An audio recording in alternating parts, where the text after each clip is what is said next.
Gujarat cyber centre of excellence દ્વારા એક સનસનાટીપૂર્ણ આંતરરાષ્ટ્રીય સાયબર સ્વેલરી કેસનો પર્દાફાશ કરવામાં આવ્યો છે, જેમાં એક આરોપીની ધરપકડ કરવામાં આવી છે. આરોપી વિદેશમાં મોટી નોકરીની લાલચ આપીને ગુજરાતના યુવાનોને પોતાનો શિકાર બનાવતો હતો. પોલીસ તપાસમાં સામે આવ્યું છે કે ગુજરાતના 10 થી 12 જેટલા લોકો આ ફ્રોડનો ભોગ બન્યા છે. આરોપી આ ભોગ બનનાર યુવાનોને પહેલા લલચાવીને થાઈલેન્ડ લઈ જતો હતો, જ્યાં પહોંચતાની સાથે જ તેમના પાસપોર્ટ કબજે કરી લેવામાં આવતા હતા, જેથી તેઓ ત્યાંથી ભાગી ન શકે. થાઈલેન્ડ પહોંચ્યા પછી આરોપીઓનું નેટવર્ક યુવાનોને વધુ જોખમી પરિસ્થિતિ તરફ ધકેલતું હતું.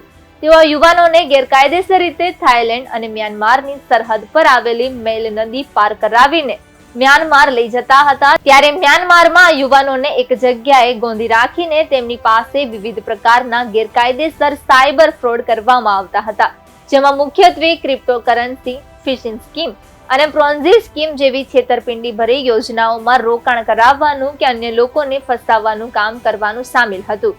યુવાનોને ત્યાં બંધક બનાવીને તેમની પાસે આ ગેરકાયદેસર કામો કરાવવામાં આવતા હતા. દિલ્હી ખાતે 9 ગુજરાતીઓ પરત આવેલા છે, જેને રિસીવ કરવા માટે સાયબર સેન્ટર ઓફ એક્સેલન્સની ટીમ દિલ્હી ખાતે આજે જ રવાના થઈ છે અને અન્ય જે ગુજરાતીઓ ત્યાં છે એના માટેની હાલ કામગીરી ચાલી રહી છે. કેન્દ્ર સરકાર, ફોરેન અફેર મિનિસ્ટ્રી, આપણી ગુજરાત સરકાર અને તમામ લોકો આના ઉપર ગંભીરતાપૂર્વક કામ કરી રહ્યા છીએ.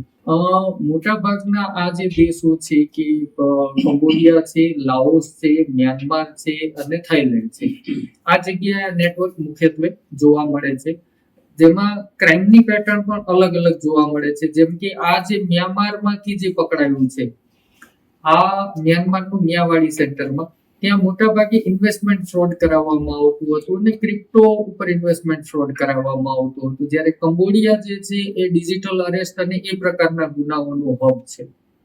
ત્યાંની પદ્ધતિ એવી હતી કે ત્યાંનો કોઈ પણ કર્મચારી ભારતથી કોઈ પણ નવા કર્મચારીને લઈ આવે તો એને 1 થી 2000 ઇન્સેન્ટિવ આપવામાં આવતું હતું, $1,000 અને એમાં હિતેશનો જે પાર્ટ હતો એ ચાઇનીઝ બોસ ચૂકવતો હતો.